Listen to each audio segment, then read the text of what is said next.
How to turn off or disable Windows Copilot using group policy.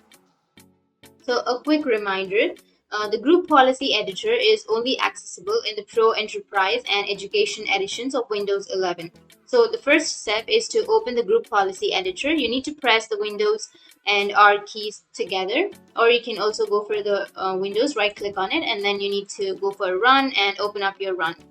Under your run, you need to enter a dialog which is gpedit.msc and hit the enter. Once you hit the enter, here you will have this kind of interface. You will have the group policy editor, right? So once you're on the group policy editor, here on the left side, you will have a bunch of options.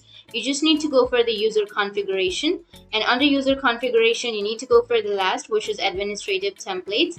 Under administrative templates, you need to go for the Windows components. Under Windows components, now you just need to search for Windows Copilot. So here you will have Windows Copilot. Click on it, and here on the right side, you need to double click on turn off Windows Copilot, and here you will have the next interface. So under the next interface, and now you need to click on enabled and click on apply and click on OK. And that's it. That's how you can turn off or disable the Windows Copilot. But if you want to enable or if you want to turn that on, then you just need to, and again, right click on it or double click on it, and then choose not configured or disable. You can choose any one of it, and then click on apply and click on OK. And that's it. And if you have any questions, feel free to comment below. Thanks for watching.